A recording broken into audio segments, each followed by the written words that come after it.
रोहन और मैं हमारे दोस्त विनोद की शादी में उसके गांव जा रहे थे।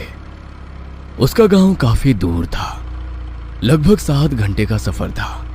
ऑफिस में ज्यादा काम के चलते हम दोनों ही निकलने में देर हो गए थे। जब हम रास्ते पर निकले तो रात का वक्त था, बस कुछ गाड़ियों का ही आना जाना था। गुस्से और थकावट के बीच मैंने रोहन से कहा, क्या यार, इतना काम था कि अब रात को सफर करना पड़ रहा है। रोहन हंसते हुए कहता है, चल कोई नहीं, रात का सफर और भी ज्यादा मजेदार होगा। बस ध्यान रखना, इस रास्ते पर बहुत कहानियां सुनी हैं। हम दोनों की बातें चल रही थी और धीरे धीरे हम सफर पर आगे बढ़ते जा रहे थे। अब रात के लगभग 10 बज रहे थे। रात का सन्नाटा जैसे गहरा चुका था। गाड़ी के अंदर पुराने गाने हल्की आवाज में गूंज रहे थे और रोहन की आंखें धीरे धीरे बंद होती जा रही थी। बीच बीच में रेडियो बंद होने लगा तो मैंने परेशान होकर रेडियो बंद कर दिया और सब कुछ अचानक चुप हो गया। गांव जाने का रास्ता कच्चा और सुनसान था, वहां कोई जाता भी नहीं दिख रहा था। रास्ता अब जंगल से होकर फिर आगे हाईवे से मिलता था। थोड़ी देर बाद गाड़ी का इंजन अचानक बहुत तेज आवाज करने लगा। इंजन से उफनता हुआ गर्म धुआं बाहर आने लगा और मैंने गहरी सांस लेते हुए कहा, इस गाड़ी को भी अभी खराब होना था, अब तो कोई मदद भी नहीं मिलने वाली। गाड़ी को किनारे पर रोकते ही जैसे कुछ पल के लिए सब कुछ शांत हो गया। मैंने गहरी सांस ली और गाड़ी से बाहर निकला। गाड़ी से बाहर निकलते ही मुझे ऐसा लगा जैसे मैं किसी और दुनिया में कदम रख रहा था। सिर्फ हवा की हल्की सी सरसराहट थी जो जैसे अपनी ही कहानी सुना रही हो। जब मैंने गाड़ी के बोनट को हाथ लगाया तो गाड़ी बहुत गर्म हो गई थी। काफी देर से बिना रुके गाड़ी चलाने के कारण इंजन गर्म हुआ था। जैसे ही मैंने बोनट खोला, एक घना सैलाब जैसे धुआं बाहर निकला। मैंने आंखें बंद कर ली।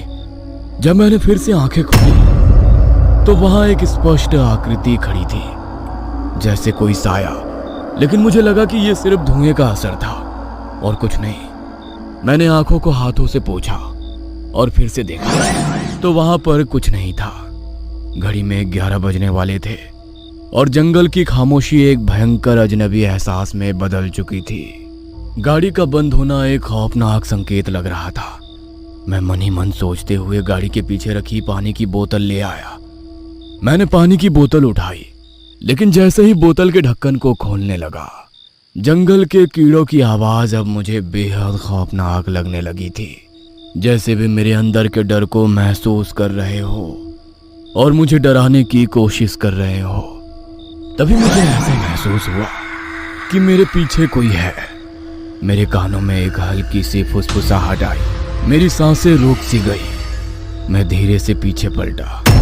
वहां कुछ कदमों की दूरी पर एक आकृति खड़ी थी। वो बिल्कुल खामोश सी दिख रही थी। जैसे ही मैंने गौर से देखने की कोशिश की, वो आकृति अचानक से गायब हो गई। वो सब देखने के बाद ठंडी हवा के बावजूद मेरा पूरा शरीर पसीने से भीग चुका था। डर के मारे मेरी उंगलियां कांप रही थी। मैंने पानी की बोतल को फेंक दिया और गाड़ी का बोनट बंद करके गाड़ी में लौट कर बैठा। मेरी घबराहट और बढ़ गई। गाड़ी के अंदर सन्नाटा था, सिवाय मेरे तेज धड़कनों के। रोहन की तरफ देखा तो वो बिल्कुल चुपचाप सो रहा था। मेरी आंखों में डर था, लेकिन मैं किसी को आवाज नहीं दे पा रहा था। गहरी सांस लेकर मैंने चाबी घुमाई। गाड़ी के इंजन की आवाज सुनकर मुझे थोड़ी राहत मिली। गाड़ी को मैं उस रात के अंधेरे को चीरते हुए वहां से निकला। अभी थोड़ी ही दूर गाड़ी चली थी कि फिर से गाड़ी के बोनट से धुआं आने लगा। मैंने खुद को समझाने की कोशिश की कि अब मुझे गाड़ी रोकने की गलती नहीं करनी है, चाहे कुछ भी हो जाए। अचानक गाड़ी की हेडलाइट्स में मैंने देखा कि सड़क के बीचों बीच कोई खड़ा हुआ था। पहले तो मुझे लगा कि ये कोई पेड़ या झाड़ी होगी, लेकिन जैसे ही मेरी नजर उस पर पड़ी, मेरे सामने आई। मैंने बिना किसी सोच के ब्रेक लगाए, लेकिन गाड़ी का नियंत्रण मेरे हाथों से पूरी तरह से निकल चुका था। गाड़ी एक भयानक झटका खाई और सामने जाकर एक बड़े पत्थर से टकराई। अचानक कुछ देर तक सब तरफ एक अजीब सी खामोशी छा गई। चारों ओर सिर्फ सन्नाटा फैल गया। चांद की हल्की रोशनी भी उस घने अंधेरे में गुम हो चुकी थी। धुआं और अंधेरे के बीच मुझे कुछ देर बाद होश आया। घबराहट में मैंने रोहन की तरफ देखा, जो अभी भी सीट पर पड़ा था। तुम ठीक हो?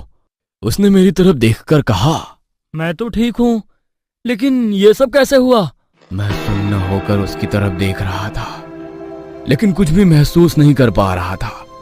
मेरा दिमाग पूरी तरह से अंधेरे में खो चुका था, जैसे मैं किसी भयानक ख्वाब में फंसा हुआ था। मैं घबराकर जोर से चिल्लाया। मैंने रोहन की तरफ देखा। तुम्हारे साथ क्या हुआ था सुमित? रोहन ने पूछा। उसकी आवाज में घबराहट साफ झलक रही थी। मुझे नहीं पता, लेकिन मैं कुछ अजीब सा महसूस कर रहा था, और अचानक जैसे मुझे लगा कोई हमारी गाड़ी के आगे आया। कौन था? मुझे नहीं पता। रोहन ने मेरी बात सुनकर थोड़ा पीछे हटते हुए कहा। मुझे भी कुछ अजीब सा महसूस हो रहा था। यहाँ इस रास्ते के बारे में बहुत कहानियां सुनी है मैंने। लोग कहते हैं कि यहाँ कोई आत्मा भटकती है। जो भी इस रास्ते से गुजरता है उसे अजीब सी चीजें दिखती हैं। उसकी सारी बातें सुनकर मेरे रोंगटे खड़े हो गए। हमें यहाँ से जल्दी निकलना चाहिए, मैंने कहा। उसने अपना मोबाइल निकाला और कहा, मैं विनोद को कॉल करता हूँ, शायद वो हमारी कोई मदद कर पाए। रोहन ने मोबाइल में देखा तो उसमें नेटवर्क ही नहीं था। मैंने कांपती हुई आवाज में पूछा, क्या हुआ? यहाँ पर नेटवर्क ही नहीं है, अब क्या करें? अचानक से उसके मोबाइल की रिंग बजने लगी। हम दोनों एक दूसरे को देखने लगे। दोनों के मन में एक ही सवाल था कि जब मोबाइल में नेटवर्क ही नहीं था तो मोबाइल की रिंग कैसे बज रही थी। उसने मोबाइल में देखा तो उसमें से बहुत तेज रोशनी निकली और मोबाइल अचानक बंद हो गया। थोड़ी देर बाद मुझे किसी के गुर्राने की आवाज आने लगी। रोहन अभी भी उस बंद पड़े हुए मोबाइल की तरफ देख रहा था। मैंने कहा, रोहन, तुझे कोई आवाज सुनाई दे रही है? आवाज अब तेज होने लगी थी। तभी उसने धीरे से मेरी तरफ देखा। जब मैंने उसे देखा तो मेरे हाथ पैर कांपने लगे। आप सोच भी नहीं सकते, उसकी आंखें सफेद पड़ गई थी और वो मेरी तरफ गुस्से से देख रहा था, मानो कोई शापित आत्मा ने उसके शरीर पर कब्जा कर लिया हो। देखते ही देखते उसका चेहरा बहुत ही भयानक हो गया था। रोहन अब पूरी तरह से बदल गया था। मैंने उसे आवाज लगाई, लेकिन कोई फायदा नहीं हुआ। तभी अचानक रोहन मेरे ऊपर झुक गया और उसने अपने लंबे नाखून से मेरे चेहरे के ऊपर हमला किया और मेरी छाती पर बैठकर कुछ बड़बड़ाने लगा। मैं अपनी जान बचाने के लिए इधर उधर कुछ ढूंढने लगा। तभी मेरे हाथों में एक पत्थर लगा। मैंने बिना देरी किए पत्थर उठाया और जोर से उसके सिर पर मारा, लेकिन उसे कुछ भी नहीं हुआ। तो मैंने 2-3 बार फिर से उसके सिर पर जोरदार वार किए। वो बाजू में जाकर गिर गया। मैं वहां से गाड़ी की तरफ भागा और वो भी मेरे पीछे पीछे भागने लगा। गाड़ी के अंदर बैठते ही मैंने जल्दी से दरवाजा लॉक किया। मेरी सांसें तेज चल रही थी और दिल इतनी जोर से धड़क रहा था कि मुझे अपने सीने से उसकी आवाज सुनाई दे रही थी। मेरी नजर गाड़ी की पिछली सीट पर गई, जहां एक लोहे की रॉड पड़ी थी। मैंने उसे जल्दी से उठाया और खिड़की से बाहर झांक कर देखने लगा। कुछ देर तक सब कुछ शांत हो गया था, लेकिन तभी अचानक रोहन गाड़ी की छत पर कूद पड़ा और उसके तेज नुकीले नाखून से गाड़ी की छत को फाड़ने लगा। छत पर भयानक आवाजें गूंज रही थी। अब मेरी हालत बहुत खराब हो चुकी थी। मुझे लगा कि मेरे बचने की कोई उम्मीद ही नहीं है। मैं डर और घबराहट से कांपने लगा और मन ही मन बस भगवान से दुआ करने लगा, हे भगवान, मुझे बचा लो, मुझे बचा लो। उसका हाथ गाड़ी की छत को चीरते हुए मेरी तरफ बढ़ा। लंबी नुकीली उंगलियां। मेरा डर अब बेकाबू हो चुका था। मैंने बिना एक पल सोचे गाड़ी का दरवाजा खोला और बाहर कूद गया। पीछे मुड़कर देखा तो रोहन मुझ पर गुर्राने लगा। मैंने बिना देरी किए भागना शुरू कर दिया। उस काली रात के अंधेरे में मुझे नहीं पता था कि मैं कहाँ जा रहा हूँ। भागते भागते मैं वहां से काफी दूर आ गया। तभी मेरा पैर किसी चीज से टकराया और मैं नीचे गिर गया। मैंने खुद को संभालते हुए पीछे मुड़कर देखा। वो वहीं खड़ा था, बिल्कुल मेरे पीछे, जैसे कोई साया। उसकी आंखों में एक खौफनाक चमक थी और उसकी मुस्कान में शैतानियत का रंग था। उसने एक हाथ से मेरी गर्दन को कसकर पकड़ लिया और मुझे ऊपर उठा लिया। मेरी सांस अटकने लगी और मैं पूरी तरह से उसके शिकंजे में फंसा हुआ महसूस कर रहा था।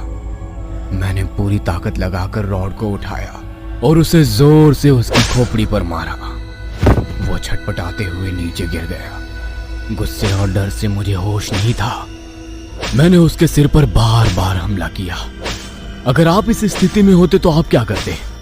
मेरा मन कर रहा था कि मैं उसे पूरी तरह से खत्म कर दूं। जैसे ही मैंने उसके सिर पर एक और जोरदार वार किया, मुझे लगा कि शायद अब वो और नहीं उठेगा। उसका चेहरा असहनीय तरीके से विकृत हो चुका था। कुछ देर बाद न जाने कैसे मैं बेहोश हो गया और जमीन पर गिर पड़ा।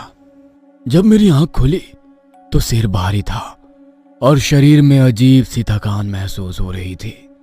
धीरे धीरे मैंने महसूस किया कि मैं एक बिस्तर पर लेटा हुआ हूं। मैंने इधर उधर देखा तो महसूस हुआ कि मैं किसी अस्पताल के कमरे में हूं। एक नर्स मेरे पास खड़ी थी। उसने देखा कि मैं होश में आ गया हूं तो जल्दी से बाहर चली गई। कुछ ही देर में एक डॉक्टर और एक पुलिस अफसर अंदर आए। पुलिस अफसर ने मेरे पास आकर पूछा, कैसा लग रहा है तुम्हें? मैंने खुद को संभालते हुए कहा, मैं यहां कैसे पहुंचा और रोहन कहाँ है? डॉक्टर ने मेरी हालत देखकर थोड़ा रुककर कहा, देखो, 1 हफ्ते के बाद तुम होश में आए हो। कुछ लोगों ने तुम्हारी गाड़ी को जंगल के रास्ते पर लावारिस खड़े देखकर पुलिस को खबर दी थी। जब पुलिस वहां पहुंची तो तुम्हें जमीन पर बेहोश पाया। मुझे याद आने लगा कि क्या हुआ था। रोहन का भयानक चेहरा, उसका हमला, और मैं लगातार उसे रॉड से मारता रहा। मैंने घबरा कर कहा, लेकिन रोहन कहाँ है? वो मेरे साथ था, उसने मुझ पर हमला किया था।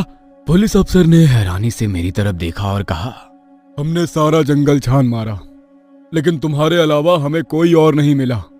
और तुम्हारी गाड़ी भी सही सलामत थी, उस पर कोई खरोच का निशान तक नहीं था। मैं हक्का बक्का रह गया। मैंने तो खुद देखा था कि रोहन ने गाड़ी की छत फाड़ दी थी। मैंने खुद उसे मार मार कर नीचे गिराया था। मैंने चिल्लाते हुए कहा, यह कैसे हो सकता है? मैंने उसे खुद देखा था, मैंने उसे मारा था। डॉक्टर ने मुझे शांत करने की कोशिश की और कहा, शायद तुम्हारे दिमाग पर कोई गहरी चोट आई है जिससे तुम्हें भ्रम हो रहा है। तुम कुछ दिनों से बेहोश थे, शायद तुम्हें कोई डरावना सपना दिखा हो। लेकिन मुझे पता था कि यह कोई सपना नहीं था, वो सब कुछ असली था, वो मेरी कल्पना नहीं थी। कुछ देर के बाद वो सब चले गए। मैं अस्पताल के कमरे में अकेला बिस्तर पर लेटे लेटे सोचता रहा कि आखिर ये सब क्या था। क्या वाकई वो मेरा भ्रम था या फिर कोई भूतिया घटना जिसने मुझे और रोहन को निशाना बनाया था। रात का समय हो गया था। कमरे में हल्की सी रोशनी थी और बाहर सन्नाटा पसरा हुआ था। मैं सोने की कोशिश कर रहा था, तभी मुझे लगा जैसे कोई मेरे पास खड़ा है। मैंने धीरे धीरे अपनी आंखें खोली तो देखा वहां मेरे बिस्तर के पास रोहन खड़ा था। वही सफेद आंखें, वही खौफनाक मुस्कान। मैंने डर के मारे चिल्लाना चाहा, लेकिन मेरी आवाज गले में ही अटक गई। वह धीरे से मेरे कान में फुसफुसाया, तुमने सोचा तुम बच जाओगे? ये तो बस शुरुआत है। और फिर अचानक वो गायब हो गया। मेरी सांसें तेज हो गई। मैं समझ चुका था कि यह सब कुछ असल में हो रहा था। मैं अभी भी उस भयानक खेल का हिस्सा था और शायद इस बार बचने का कोई मौका नहीं था। उस रात के बाद से मैं हर दिन किसी अदृश्य ताकत से लड़ता रहा। कुछ दिनों के बाद डॉक्टरों ने मुझे पागल समझकर पागल खाने भेज दिया, लेकिन मुझे पता था कि मैं पागल नहीं हूं। और एक दिन मैं हार गया। जब उन्होंने मुझे फांसी पर लटका पाया तो सबने सोचा कि मैंने अपनी जान ले ली, क्योंकि मैं पागल हो चुका था। लेकिन सच्चाई ये थी कि मैं उस भयानक आत्मा से बचने की आखिरी कोशिश कर रहा था। अब मैं यहां नहीं हूं, लेकिन मेरी कहानी यहीं खत्म नहीं होती। क्या आपको लगता है कि सुमित ने सच कहा था या वो वाकई में पागल हो गया था?